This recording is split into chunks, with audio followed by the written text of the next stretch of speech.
Late at night, when the entire house was already asleep, 25-year-old Emily sat at her computer, finishing up some work. The windows of her room overlooked a dark, thickly overgrown backyard.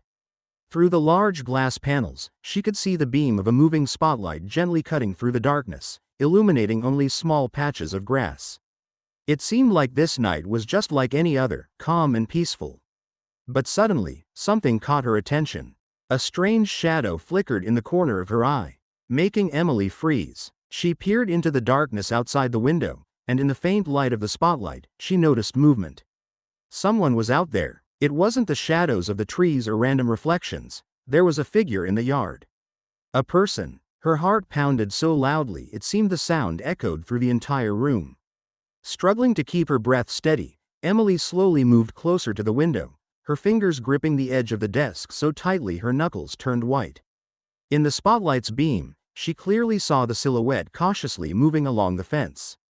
The figure stopped by the gate and started fiddling with the light, as if trying to disable it. Panic surged through Emily. Cold sweat broke out on her forehead, and her hands went numb. Without taking her eyes off the window, she slowly backed out of the room and dashed toward her father's bedroom. Her head was spinning from fear, and her heart pounded in her throat.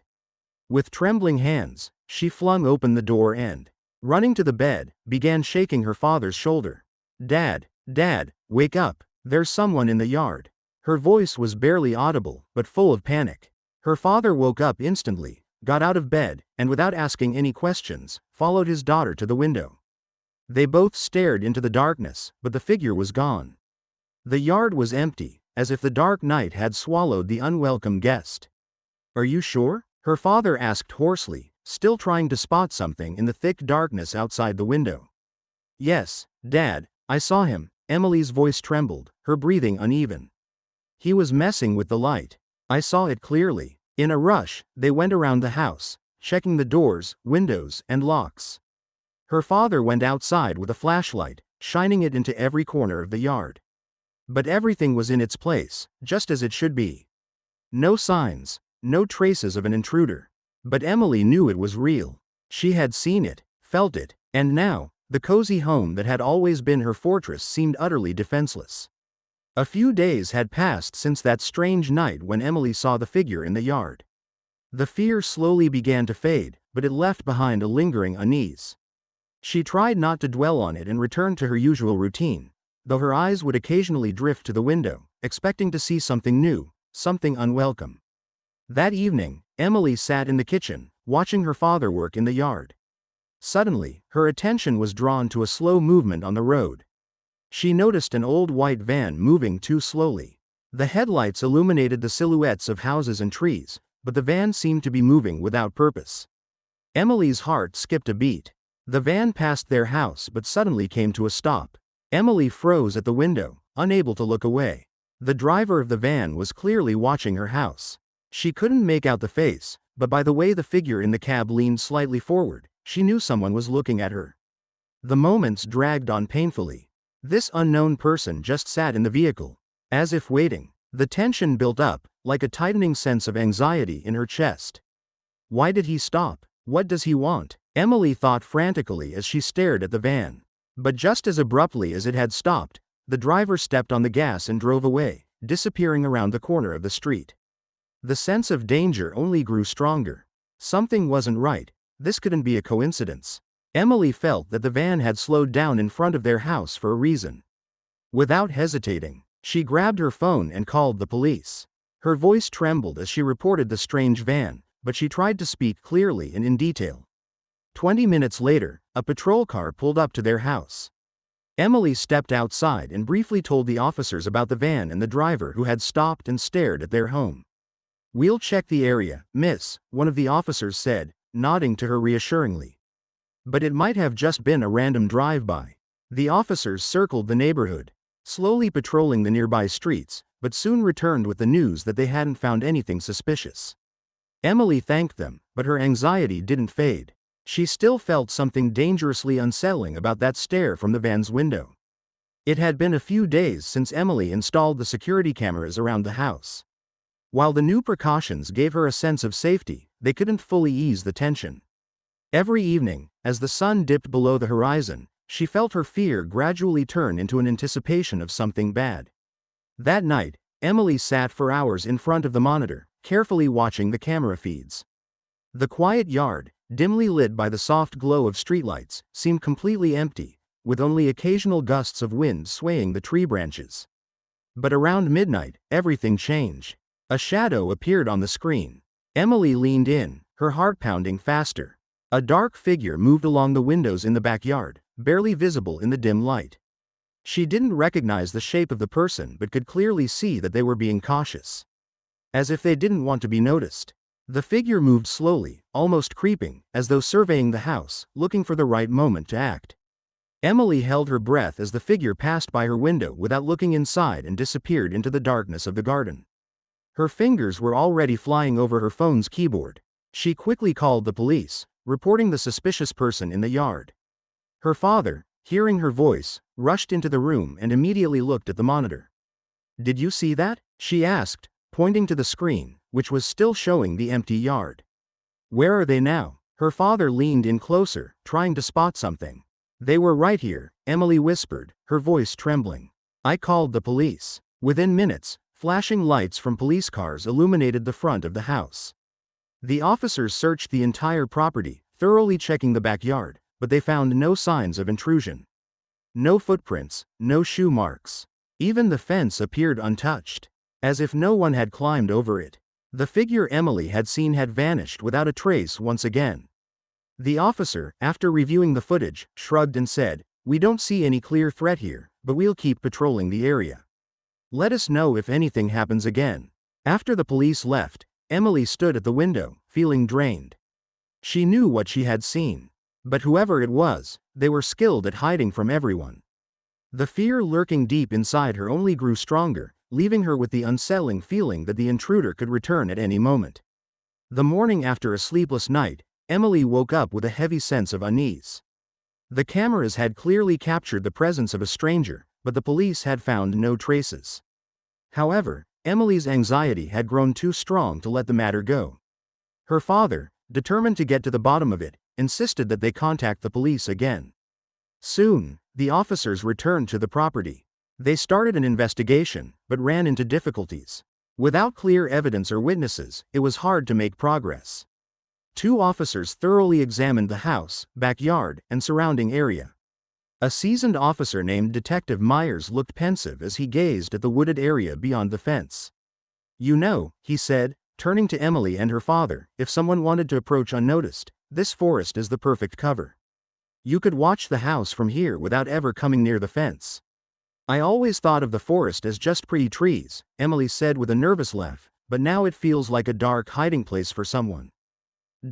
Myers nodded in agreement. "We'll increase patrols, but without any solid leads, there's not much to go on.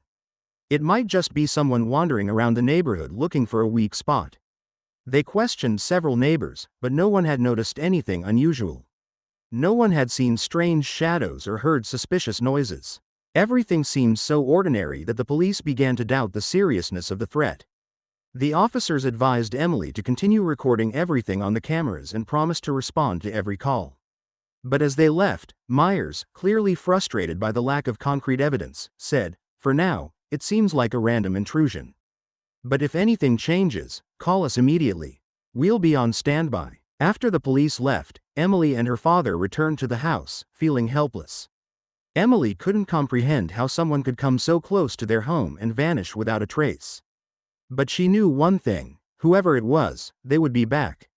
Emily saw it again. The gray van, which seemed to appear out of nowhere, slowly crept down her street. Its muffled engine purred quietly in the silence as it stopped in front of her house for several long minutes. She stood by the window, feeling waves of anxiety wash over her. Every time the van appeared, her heart began to race. The driver never got out. He just sat there, as if watching, and then suddenly drove off, disappearing around the corner. This time was no different. The van came to a halt, lingered in front of the house, then vanished again. Emily held her breath and let out a shaky exhale as it finally drove away. It was happening more and more often. The next time the van passed by, Emily rushed for her phone, determined to try and catch its license plate. But when she peered out the window, she noticed that the plates were either covered in dirt or scratched out so badly that they were impossible to read. "Damn it," she whispered, trying to focus on the obscured numbers that remained unreadable. Her father, noticing her distress, approached her. "What's going on?" "That van was here again. I tried to get a look at the plates. But they're either too dirty or someone's deliberately hiding them." Emily clenched her fists. "This isn't normal, Dad. Something's wrong." Her father frowned and wrapped an arm around her shoulders, trying to comfort her. The night was dark and foggy when Emily, restlessly tossing in bed, heard a sound that immediately put her on edge. A faint scraping noise, as if someone was trying to move something, jolted her awake. She hadn't been able to sleep. Her mind was consumed by the growing fear and unease caused by the frequent appearances of the gray van. Gathering her courage, Emily carefully got out of bed and approached the window. The fog made it hard to see, but she could still make out a dark figure darting near the porch. Her heart raced as she watched the figure swiftly vanish into the darkness. Emily froze, straining to hear any sounds in the night. The silence was almost suffocating. The next morning, as faint sunlight barely broke through the clouds, Emily stepped onto the porch and saw something that made her blood run cold. Written in red chalk on the concrete floor by the front door were the words, "Next time, you won't see us." The threat was clear and chilling, its message unmistakable. Emily felt cold sweat form on her forehead. Everything she had felt up until this moment had now intensified to the limit. Despair and fear gripped every fiber of her being. With trembling hands, she called the police again. Officers arrived quickly, but as before, they found nothing except the chalk fragments on the porch. "We need to do something more," she said as they returned inside. "I can't keep living like this." Her father, seeing her desperation, nodded in agreement. They began reinforcing the house's security. Emily's dad installed extra locks on the doors and bought window bars to make the house less accessible to any potential intruders. The work continued throughout the day. Emily and her father put up the protective measures, all while Emily tried not to think about the possibility that it might already be too late. Nightfall once again enveloped their home. Now that all the precautions had been taken, Emily tried to calm herself. But the fear she felt didn't disappear. Every creak of the wind outside or the slightest noise within the house made her jump. She was on the verge of a breakdown, and the feeling of being constantly watched had become her new reality. Several weeks had passed since the last threatening message, and Emily began to feel like her life was turning into a living nightmare. Every movement, every sound became the focus of her constant attention. She lived in a state of perpetual stress, and the fear that once existed only in her mind had now begun to seep into her reality. Every morning when she left the house, she had the unsettling sensation that someone was watching her. Emily noticed how her fear was affecting her everyday life.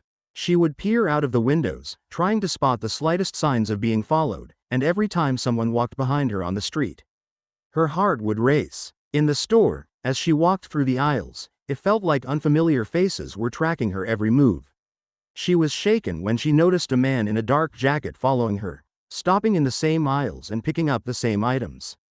Even when she turned and looked directly into his eyes, he pretended to be minding his own business, but Emily couldn't shake the feeling that it wasn't a coincidence. Her daily routine had turned into chaos.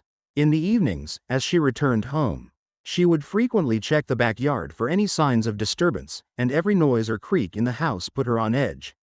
Sleep became restless, and she often woke up in the middle of the night in a cold sweat, staring into the darkness outside her window with the overwhelming sense that someone was out there again.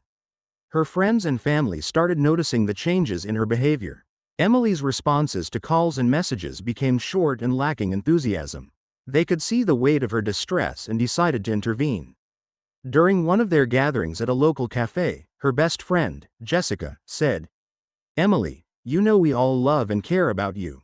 You've been acting like someone is watching you, and it's worrying us. We've all noticed how withdrawn you're becoming." Emily felt her eyes fill with tears. She stayed silent for a long moment, but eventually, she revealed her anxieties. "I feel like someone really is watching me. I see them everywhere, and it's terrifying. I know it may sound strange, but I can't shake this feeling." Jessica and the others tried to comfort her and offered their help, but it didn't ease her feelings. They suggested she seek professional help, but Emily refused, believing that no one could truly understand her fears except her. Meanwhile, the feeling of paranoia kept growing. Emily became more and more isolated from the outside world, and her life began to feel like a constant test of endurance. She tried to remain rational, but the fear continued to creep into every thought and action. The sense of being relentlessly followed had become an inseparable part of her existence. Emily sat in her home, carefully reviewing footage from the security cameras, hoping to find any clue. Paranoia continued to grow, and every nighttime rustle outside her window seemed suspicious. As before, she felt trapped, and while her friend's support was significant, it no longer felt reliable enough. One day, while checking the footage, her attention was drawn to a noise outside the wall. She looked out the window and noticed a new neighbor, a young man with short hair and a friendly expression. He had clearly just moved in, and Emily remembered seeing him a few times as he carried things into his new home. That evening, she heard a knock at the door. When she opened it, she saw her neighbor, Ben.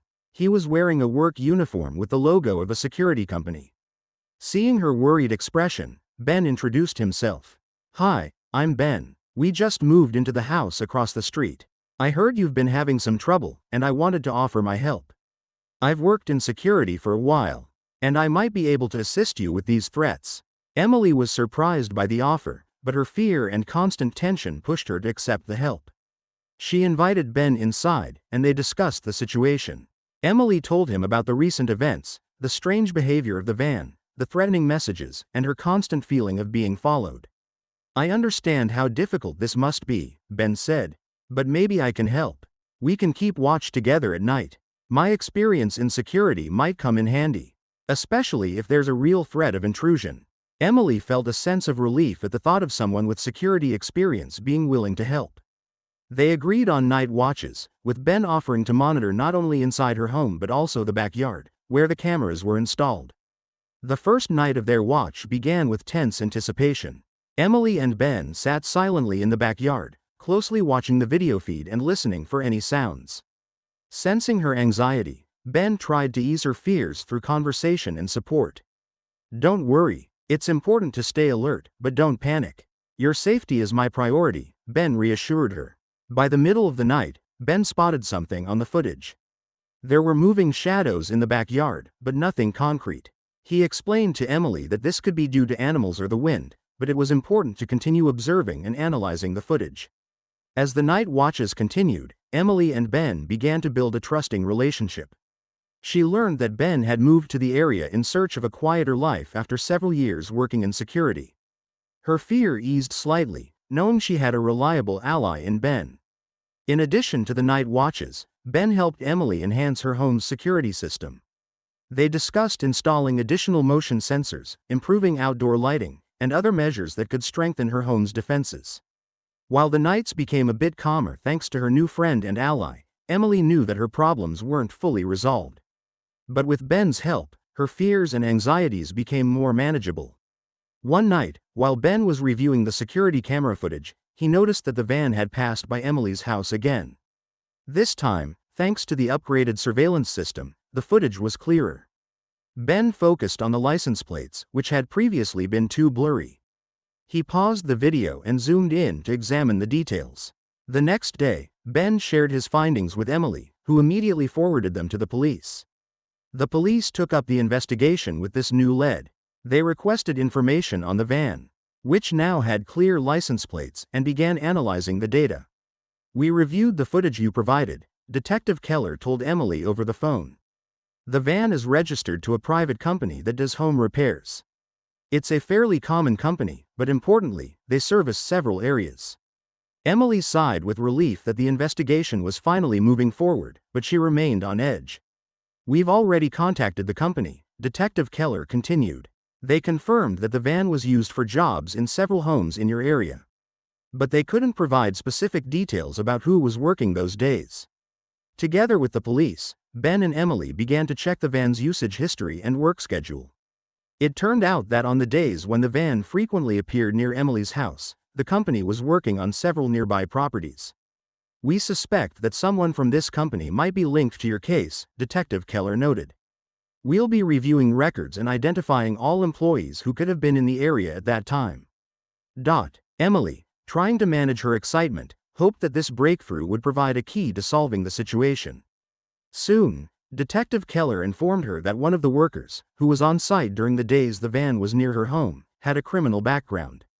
The police began a thorough investigation of this person and his possible connections to the incidents involving Emily's threats. At this stage, the investigation became more intensive and targeted. Meanwhile, Ben continued to support Emily, helping her feel more secure and confident. With each new discovery, she became more hopeful that this ordeal would soon come to an end. Although the investigation was not yet complete, Emily felt that she now had hope that justice would be served and her fears would begin to dissipate. After a significant breakthrough in the investigation, which led to identifying a possible suspect among the employees of the repair company, Emily began to notice strange coincidences that suddenly shifted her attention to Ben. At first, it was small things, but they began to form a troubling pattern. She started noticing that his whereabouts seemed to align with the activity of the stalkers. The next morning, she decided to report her suspicions to the police. Scheduling a meeting with Detective Keller, Emily was on the brink of a breakdown. Later, in his office, she allowed herself to express her emotions. "Detective Keller," Emily began, barely controlling the tremor in her voice. "I've started noticing that Ben seems to be at the places where the stalkers are active too often. His behavior seems strange, and I'm afraid he might be involved in this." Detective Keller listened, nodding with a concerned expression. "We already know that the van frequently appeared near your home, and now your information might give us additional clues," he said. "We'll start an investigation." Keller and his team began looking into Ben. They checked his background and personal history. They soon discovered that Ben was a former security agency employee, but his previous work in security was with various companies, including the one that owned the suspicious van. During the investigation, some ambiguous facts came to light. For example, Ben had several contacts with criminal elements, but his actions were not suspicious enough to prove his guilt. However, his connections with criminal circles raised questions for the police. Meanwhile, Emily felt increasing tension. She began to feel trapped, afraid to trust even those who seemed to be helping her. In the morning, she noticed that Ben was still offering his help. But her distrust was now too strong. "Emily," Ben approached her one day, "I heard that the police are checking into me. If you doubt me, I can leave so as not to complicate your life. But I want you to know, I'm on your side." Emily felt she needed to gather herself and sort out her feelings. Inside, fear and the need to uncover the truth were battling. She awaited the results of the police investigation, hoping that the truth would be revealed. The police continued their work, and soon they planned to speak with Ben to clarify the situation. At this stage of the investigation, Emily felt she was faced with important decisions. She was ready to find out whether Ben was truly involved in the stalking or if her fears were unfounded. A week after Emily's suspicions had peaked, her fears and uncertainty reached a climax. The police, meticulously exploring all possible connections, continued working on the case. Intense investigations, detailed interviews, and examination of all evidence finally led to a crucial breakthrough. One evening, Detective Keller called Emily in to discuss the latest results. In his office, filled with documents and papers, his expression was serious. "Emily," Keller began, "we've uncovered significant details about Ben. As you remember, we found out he was associated with the company that owns the suspicious van. And that's just the beginning." Emily tensed, her heart racing. She braced herself to learn what lay behind Ben's behavior. "We checked his activities and found that he was not just working with a certain group," continued the detective. "He used his position to scout houses that could become targets for theft. We've found records confirming his involvement in a series of major burglaries in your area." Keller handed Emily several photos and documents showing information about Ben and his interactions with other criminals. One document included a table with dates and addresses corresponding to the burglaries that had occurred in the neighborhood. "We learned that Ben exploited trust to gain access to homes under the pretext of security checks. He frequently entered homes, inspected them, and then returned to commit the thefts," explained the detective. Emily was stunned. She recalled how Ben had always been ready to help, how he had tried to calm her and offered to conduct night patrols. Now, it all seemed like part of a meticulously planned scheme. "But that's not all," Keller added. "We've found records indicating that Ben worked in conjunction with a group engaged in similar activities. They used the van to monitor which houses could be robbed and hid behind the facade of a legitimate business. Emily felt a mix of fear and relief swirling in her mind. On one hand, she was glad to learn the truth and see that her fears were justified, but on the other hand, it was horrifying to realize that someone had so thoroughly manipulated her trust. Ben was the one who used your trust to make you his target, Keller continued. We intend to apprehend him and other members of the group. We've already obtained a warrant for Ben's arrest and are conducting a search of his home. Emily nodded, unable to believe her luck as the truth began to surface. After discussing the plans for apprehending the criminals and checking other potential connections, Detective Keller and his team set about their tasks. Over the next few days, as the police conducted searches and arrests, Emily noticed her fear gradually giving way to a sense of relief. Normal conditions began to return to her home, and the fear of the criminals slowly receded. However, Emily knew that the conclusion of one phase of the investigation did not mean the end of her struggle. Now she had to wait for the results of the arrests and hope that her life would return to normal. The night was quiet when Emily, deep in sleep, suddenly woke up to a strange, threatening noise. At first, she thought it might just be a dream, but the sound of footsteps coming from outside her bedroom door quickly dispelled any doubts. Her heart raced with terrifying speed as she realized someone had broken into her home. Her mind raced into action. Without making a sound, she slipped out from under the covers and, listening carefully to the noise, cautiously made her way to the closet. Shaking with fear, she locked herself inside, hiding among the clothes and trying not to breathe too loudly. The footsteps continued to move through the house, slowly and deliberately, as if someone was searching each room. In a panic, Emily pulled out her phone and, straining to hear the sounds, dialed 911. She spoke briefly and clearly, trying to stay calm. "Get here quickly," she whispered into the phone. "Someone has broken into my house. I can hear their footsteps." The dispatcher tried to reassure her, promising that the police were on their way. Emily heard the figure moving around the house, bumping into objects, which only heightened her fear. The noise sometimes stopped as the intruder seemed to pause, checking the rooms. Minutes felt like hours. Emily considered how she might slip out of the closet and try to hide elsewhere, but fear kept her frozen. Her mind was consumed with thoughts of staying hidden and not giving away her position. Then, after what felt like an eternity, she heard the sound of sirens. Her heart raced with relief as she realized that the police were approaching. She held her breath as the officers, armed and prepared for a possible confrontation, stormed into the house. "Police!" shouted one of the officers. "Come out with your hands up." Emily remained in the closet as the police searched the house. Soon she heard the officers call out to someone to come out and quickly discovered a figure hiding in one of the rooms. Shouts and sounds of a struggle filled the house as the police apprehended the suspect. Fortunately, the intruder turned out to be none other than Ben. Emily recognized him as the officers subdued him and put him in handcuffs. His robbery plan was thwarted before he could do any harm, thanks to Emily's vigilance and determination. When the police finished their search and confirmed that there was no further threat in the house, they began a detailed debriefing with Emily. She was shaken but grateful that it was over as soon as possible and that her actions had prevented a crime. Emily slowly emerged from the closet, her hands trembling and her body covered in cold sweat. She watched as the police took Ben into custody and led him out of the house. After Emily endured the terrifying night and Ben was arrested, events began to unfold rapidly. The police discovered that Ben was not just an individual criminal but a key figure in a more complex and dangerous scheme. What initially seemed like a routine arrest quickly turned into something much larger. In the interrogation room, Ben reluctantly disclosed details of his activities. As he spoke, investigators realized that he was the leader of a gang specializing in intimidation and burglaries. The police learned that the gang used the van to move between homes, surveilling victims and gathering information about their schedules and personal lives. Inside the van, they found surveillance cameras, notebooks with burglary plans, and lists of victims. Examining the records and materials collected during the searches, investigators uncovered a network of other criminals connected to Ben.